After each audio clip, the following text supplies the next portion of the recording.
आप क्योंकि मुशर्रफ काबीना के हिस्सा भी थे, बेनज़ीर साहिबा ने भी डील ब्रेक करने में बड़ा रोल प्ले किया। बिलावल साहब का हम एक स्टेटमेंट सुन रहे थे, उन्होंने कहा कि इधर हमारी कोई बात ही नहीं सुनता था, तो हमने कहा कि अमेरिका से हेल्प ले लेते हैं। बाद में पता चला मुशर्रफ भी हमारा सगा नहीं है, अमेरिका भी हमारा सगा नहीं है। मुशर्रफ की काबीना कहती थी ओवर आवर डेड बॉडी, ये तो डील हो ही नहीं सकती, और मुशर्रफ साहब को भी यही मशवरा देते थे।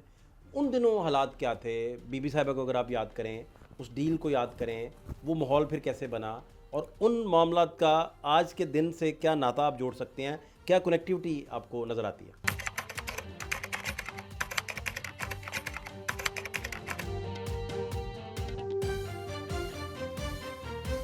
We have been having talks for the transfer to democracy to bring change to people of Pakistan who are fed up with the rise of extremism and the neglect of their own economic issues. Those talks have stalled. The steps that we was believing to be necessary for a transition to democracy before the presidential elections have not taken place.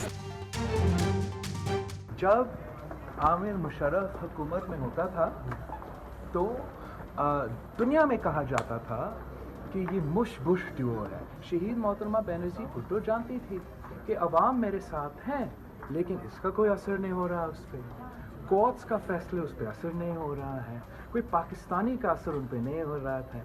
जहाँ से असर होता था वहाँ से हमने उसको मजबूर करवाना था कि वर्दी उतारो और जमहूरियत वापस लो। तो मुशर्रफ ने अमेरिका का प्रेशर तो ज़्यादा सुनता था, पाकिस्तान के अवाम का काम। शहीद मोहतरमा बेनज़ीर भुट्टो ने अमेरिका को एक प्रेशर पॉइंट के तौर पे उनके ख़िलाफ़ इस्तेमाल की थी। लेकिन जब बाद में ऐसे नज़र आ रहा था कि अमेरिकन भी हमारे साथ सच्चे नहीं हैं और मुशर्रफ भी सच्चा नहीं है, तो फिर उसके बाद हमने दूसरा स्ट्रैटेजी अपनाया। My message was that we believe strongly that in elections and that you ought to have elections soon, and you need to take off your uniform. You can't be the president and the head of the military at the same time. Musharraf साहब के दौर में भी बेनज़ीर साहिबा जब बाहर थी तो मुशर्रफ कहा करते थे ओवर माई डेड बॉडी, हो ही नहीं सकता, कोई डील नहीं होगी, और बेनज़ीर साहिबा जो है वो डील ब्रेक करने में कामयाब हो गई। बिलावल साहब को अगर सुने तो वो कोई और बात करते हैं। उनका कहना था कि अमेरिका भी हमारे साथ नहीं था, मुशर्रफ भी हमारे साथ नहीं था, हमारी दाल नहीं गलती थी, तो हमें फिर अमेरिका का सहारा लेना पड़ा। कुछ इस तरह की बातें, वो बातें क्या थी? आप क्योंकि मुशर्रफ काबीना के हिस्सा भी थे, बेनज़ीर साहिबा ने भी डील ब्रेक करने में बड़ा रोल प्ले किया। बिलावल साहब का हम एक स्टेटमेंट सुन रहे थे, उन्होंने कहा कि इधर हमारी कोई बात ही नहीं सुनता था, तो हमने कहा कि अमेरिका से हेल्प ले लेते हैं। बाद में पता चला मुशर्रफ भी हमारा सगा नहीं है, अमेरिका भी हमारा सगा नहीं है। मुशर्रफ की काबीना कहती थी ओवर आवर डेड बॉडी, ये तो डील हो ही नहीं सकती, और मुशर्रफ साहब को भी यही मशवरा देते थे। उन दिनों हालात क्या थे? बीबी साहिबा को अगर आप याद करें, उस डील को याद करें, वो माहौल फिर कैसे बना, और उन मामलात का आज के दिन से क्या नाता आप जोड़ सकते हैं, क्या कनेक्टिविटी आपको नज़र आती है? देखिए, कनेक्टिविटी की बात नहीं थी। जब इंसान जिस तरीके से आता है हुकूमत के अंदर, और जब वो उससे आगे का सोचने लग जाता है, तो वहाँ से वो बहक जाता है। जनरल मुशर्रफ साहब के साथ क्या हुआ कि वो आए, एक फ़ौजी थे, डिक्टेटर कह लेते हैं, और उसके बाद उनको ये चाहे प्रेशर था या जो भी था, उनको ये कहा गया कि आप और बेनज़ीर दोनों मामलात तय करें, और बाद में आप सदर रहें, वो वज़ीर आज़म रहेगी।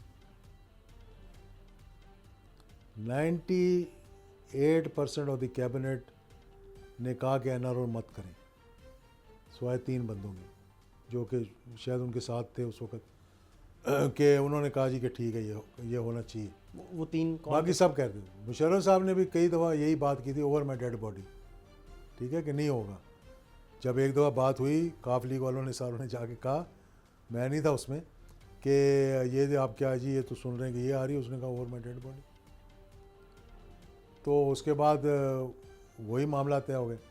अब उन्होंने ये सोचा यार कि मैं चलो 8-9 साल निकाल दिए हैं, अगले 5 साल जो है वो मैं सिविलियन सदर बन के गुजारूँगा। जिस दिन मुझे ये अफवाह की खबर मिली, मैं गया बहाने से परवेज़ मुशर्रफ साहब को मिलने, ठीक है। हमारी मीटिंग थी लॉ एंड ऑर्डर पे, ये NGOs वगैरह बुलाए हुए थे, तो उनके कैंप ऑफिस में हम मीटिंग कर रहे थे रावलपिंडी में। उसके बाद मैंने उनके एडीसी को कहा कि जब मीटिंग ख़त्म हो जाएगी तो मैंने मिलना है मुशर्रफ साहब से, तो मेरी तुम अलग से मीटिंग करो। और उन्होंने कहीं जाना था तो वो खड़े हुए थे अपने डेस्क के पीछे ना, अपने ऑफिस में। तो मुझे कहने लगे हाँ बताओ। मैं कहा पहले बैठें फिर मैं बताऊँगा। ये क्या बात है? मैंने कहा बात सिर्फ इतनी है कि मैंने ये बात सुनी है,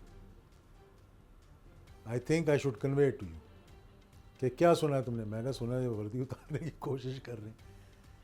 मैं कहा सुना है आप वर्दी उतार कर और आप समझ रहे हैं कि आप एक सिविलियन सदर बन के ये चलेंगे, क्या मतलब तुम्हारा? मैं वैसे पूछ रहा हूँ आपसे, मेरा मतलब कोई भी नहीं है, क्यों कह रहे हैं आप?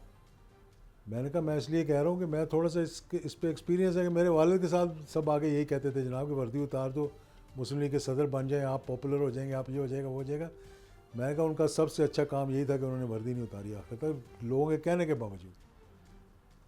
उनका भी शौक़ होगा यार कि मैं उन सिविलियन सदर बन के आगे चलूँ। उनके मुंह से निकला कि प्रेशर भी तो होता है ना, मतलब मैं आपको बता रहा हूँ, जनरल परवेज़ मुशर्रफ ने कहा मुझे, हाँ जैसा प्रेशर भी तो होता है ना। मैं कहा अगर प्रेशर है तो बेहतर है कि आप प्रेशर लेने के बजाय आप घर चले जाएं इज़्ज़त के साथ। तो बाद में क्या हुआ फिर? वही एनआरओ हुआ, उसमें यही तय था कि आप सदर और मैं वज़ीर आज़म और आप चले आगे। ना उन्होंने अपनी बात रखी ना उन्होंने अपनी बात रखी, और अच्छे भले उस सदर को फिर एक जो इज़्ज़त के साथ कर रहे थे, फिर उस इज़्ज़त के साथ नहीं रुखसत हुए। जहाँ तक प्रेसिडेंट की यूनिफॉर्म का ताल्लुक है, उसके बारे में जो फैसला होगा वो प्रेसिडेंट खुद करेंगे, और मैंने हमेशा कहा है पाकिस्तान के आइन और कानून के मुताबिक करेंगे।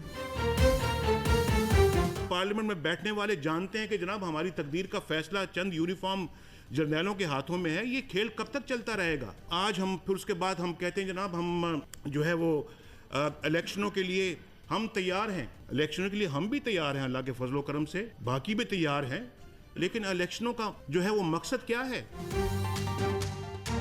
बेनज़ीर साहिबा का जो है नारो था, या फिर नवाज शरीफ साहब का एग्जाइल पे चले जाना, बीबी साहिबा का एग्जाइल छोड़कर वतन वापस आ जाना, इन सारी चीज़ों में कोई कनेक्टिविटी, कोई आपस में मिलती जुलती चीज़ें, और आज के दौर से इनका कोई लिंक, कोई नाता, कोई कनेक्टिविटी है या नहीं है? मुशर्रफ साहब की काबीना के लोग कहा करते थे कि सवाल ही पैदा नहीं होता बेनज़ीर साहिबा मुल्क में आए, नवाज शरीफ साहब मुल्क में आए। बिलावल साहब का एक इंटरव्यू हम सुन रहे थे तो वो कह रहे थे कि हमने अमेरिका की बात इसलिए मानी, हमारी इधर दाल नहीं गल रही थी। बाद में हमें पता चला ना मुशर्रफ हमारे सगे हैं ना अमेरिका हमारा सगा है। तो बीबी साहिबा ने डील ब्रेक की, वापस आई, उनकी वजह से मियाँ साहब वापस आए। तो अनहोनियाँ तो इस सरजमीन पे हो जाती इसमें हैं। कोई शक नहीं। देखिए कुछ भी हो सकता है, मुआवजा हो सकता है, मुआवजा किसी वक्त भी हो सकता है, कुछ भी हो सकता है। मुआवजा तो ये आप और मैं उड़ना शुरू कर दें, कुछ भी हो सकता है, ये नामुमकिन नहीं है। पहले बात तो ये जहन में रखें आप। लेकिन जो पाकिस्तान पीपल्स पार्टी की और नून लीग की जो पॉलिटिक्स थी थोड़ी डिफरेंट थी। वो जब डिज़ास्टर में जाते चुप करके बैठ जाते, वो इंतज़ार करते थे अब टाइप का। खान साहब चुप करके नहीं बैठे, इन्होंने उनके साथ लड़ना शुरू कर दिया जिन्होंने दोबारा इनको इक़्तिदार में लेके आना है। या तो फिर ये इतने ताकतवर हो आपकी पूरी इस्टेब्लिशमेंट को ख़त्म कर दें, पाकिस्तान में इस्टेब्लिश नाम की कोई चीज़ हो ही ना, फिर तो आप हो सकते हैं, फिर आप। लेकिन अल्टीमेटली अगर आपने इन्हीं की मदद से आना है तो आप इतना ज़ख्मी उनको ना करें कि कल आपको कंधों पर उठा ना सके। तो इन्होंने उनको इतना ज़ख्मी करना शुरू कर दिया, इतना हर्ट करना शुरू कर दिया कि मेरा नहीं ख्याल कि वो इनके लिए कोई रास्ता खोल सकेंगे। तो बाकी जो लोग थे ना, मियां नवाज शरीफ थे कि 3 बार इक़्तिदार से बाहर निकले, चुप करके बैठ के इंतज़ार करते रहे अपना टाइम का, फिर इंतज़ार किए, वापस आ गए। और बेनज़ीर भुट्टो, उन्होंने जुल्फ़िकार अली भुट्टो के डिज़ास्टर से सीखा कि उस लेवल पे नहीं जाना चाहिए कि स्टेट के पास ऑप्शन ही कोई ना हो। तो सेकंड ऑप्शन रखें उनके पास, इंतज़ार करें, बैठें और इंतज़ार करें आप। और इंतज़ार करके उन्होंने फ़ायदा, आसिफ अली ज़रदारी देख लो, इंतज़ार करके दोबारा प्रेसिडेंट बन गए। तो खान साहब वो काम नहीं कर रहे, और ये जो नहीं कर रहे तो ये एक नया मेथड है। अब इस मेथड के अंदर या तो पाकिस्तान बचेगा या फिर इमरान खान साहब अल्टीमेटली जिस साइड पे वो जा रहे हैं, तो इससे मुझे नहीं लगता वो फलाह का दरवाज़ा खुल सकता है। तो आपको अल्टीमेटली इस हकीकत को मुल्क को तस्लीम करना पड़ेगा, इस्टेब्लिशमेंट को मानना पड़ेगा, आइन को मानना पड़ेगा, सियासी हकीकतों को तस्लीम करना पड़ेगा। अगर चौधरी परवेज़ इलाही साहब ले सकते हैं आप, जो महा डाकू थे सबसे बड़े और इन्हीं में से निकले हुए हैं, तो इनमें क्या ख़राबी है? या शाह महमूद कुरैशी साहब को ले सकते हैं आप, जो पाकिस्तान पीपल्स पार्टी की पैदावार है, नून लीग की पैदावार है, तो इन लोगों के अंदर क्या फ़ाल्ट है? जावेद हाशमी साहब को ले सकते थे आप, तो क्या फ़ाल्ट है? उमर अयूब साहब आपके पास आ सकते हैं, तो क्या फ़ाल्ट है? हुमायूं अख्तर अब्दुर्रहमान साहब आपके पास आ सकते हैं, तो आखिर इन लोगों में क्या फ़ाल्ट है? में क्या कसूर है? तो आप ये समझ रहे हैं कि जो आपके साथ मिल जाए वो चोर चोर नहीं रहता, और जो आपके साथ नहीं मिल रहा वो बड़ा डाकू है, चोर है। तो इससे तो मामला नहीं चल सकता। आपको बहरहाल रास्ता वही इस्तेमाल करना पड़ेगा जो महात्मा गांधी ने किया था, कायद मोहम्मद अली जिन्ना ने किया था, नेहरू ने किया था इस पूरे रीजन्स के अंदर, जुल्फ़िकार अली भुट्टो नहीं कर सके थे। आपके सामने नतीजा, और उसके बाद जो बाकी पार्टीज़ कर रहे हैं।